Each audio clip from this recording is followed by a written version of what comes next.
This is your daily Facts Matter update, and I'm your host, Roman from the Epoch Times. And now that the floodgates have officially opened, meaning that our great big tech overlords are now allowing us to speak openly about the Hunter Biden story without fear of censorship, well, I thought it would be a phenomenal opportunity to give you a breakdown of some of the most recent developments.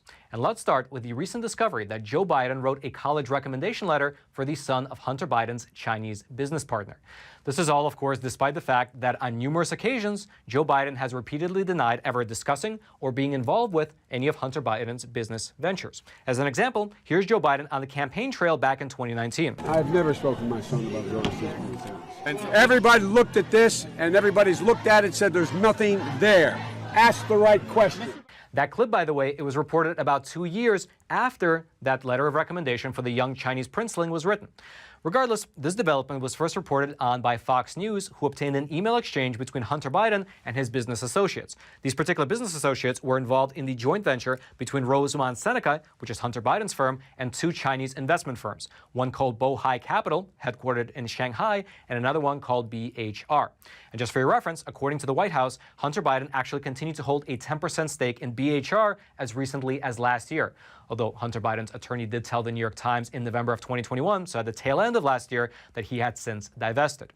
Regardless, though, let's get back to these emails. On January 3rd of 2017, which is a period of time when Barack Obama was still in office, the CEO of the Chinese investment firm BHR, he wrote this email to Hunter Biden as well as to his other business associates. Here's what it said. Gentlemen, please find the attached resume of my son, Chris Lee. He's applying to the following colleges for this year. And then right below, he lists the 3 schools. They are Brown University, Cornell University, as well as New York University. And then right below that list, he writes, please, can you provide some advice for his applications? Then one of Hunter Biden's business associates who was on that email chain, he hit reply all and he wrote this. Received the updated version of the CV. Let's see how we can be helpful here to Chris. Then, 2 weeks later, on February 18th of 2017, the president of Rosemont Seneca replied to this Chinese businessman by writing this, quote, Jonathan, Hunter asked me to send you a copy of the recommendation letter that he asked his father to write on behalf of Christopher for Brown University. The original is being FedExed to Dr. Paxson directly at Brown. It should be there by Tuesday at the latest, given Monday is a holiday here in the U.S. Let us know if you have any questions. Best, Eric. And just for your reference, by the way, Dr. Christina Paxson, the doctor mentioned in that letter, she is the president of Brown University. And so the letter that was penned by Joe Biden was sent directly to the president of Brown. I'm sure that it did not hurt the chances of Chris Lee of getting into that school. And to that positive development, here was how this Chinese businessman responded in an email. Hi, Eric. Just saw the email. It is just great. Thank you very much. And Hunter, thank you very much, too. All the best to you all. Now, it is unclear what that letter of recommendation actually said, given the fact that it was not attached in that email, at least it wasn't accessible, and that Brown University has a privacy policy which precludes them from giving the letter out to the public. It's also unclear whether this young man, Mr. Chris Lee, was admitted to Brown University, and if so, if he actually attended. However, what is clear is that this discovery throws a bit of a, you can say, wrench into the idea that Joe Biden had no knowledge of Hunter Biden's business activities. Because think about it. Your son suddenly comes to you and says, hey, Dad, Vice President of the United States, can you please write a letter of recommendation to a young kid in China who wants to go to Brown University? And we as the public are just supposed to believe that Joe Biden wound up writing this letter without understanding at all how this related to Hunter Biden's business dealings. That, frankly, sounds, at least to me, rather unreasonable. Now, the White House was actually asked about these particular emails, but they refused to respond. Specifically, Mr. Andrew Bates, who is the White House Deputy Press Secretary, he responded simply by saying this, quote, we don't comment on the laptop. Now, of course, that is a fine response. I mean, in this country, we, of course, have the Fifth Amendment.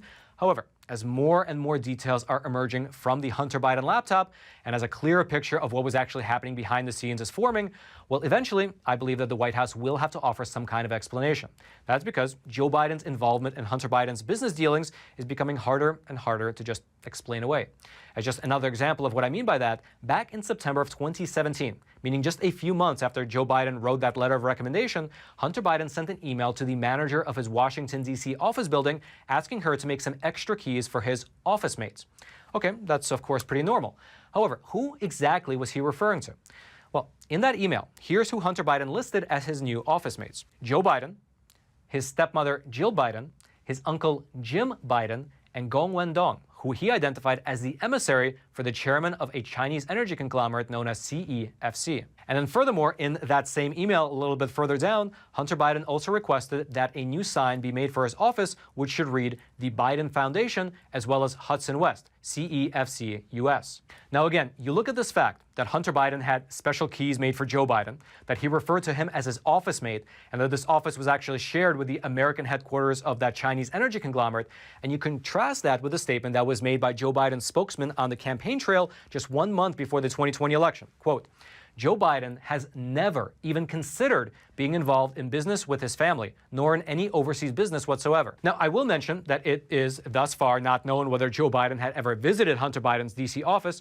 However, the fact that Hunter Biden requested that his father be granted access with his own set of keys, well, it raises some serious questions about the extent of Joe Biden's knowledge of these Chinese business dealings. And then furthermore, there's the looming question, which has been hanging in the air for at least several years now, regarding who exactly the big guy is. Because you might remember how there was an email sent in March of 2017, which is just a month after Joe Biden wrote that college letter of recommendation for that young kid in China.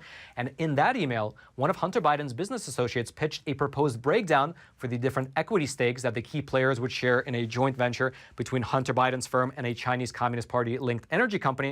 And at the very bottom, well, here's what it said, quote, 10 held by H for the big guy, with H likely referring to Hunter Biden, meaning that he would hold 10% of the equity stake for the big guy.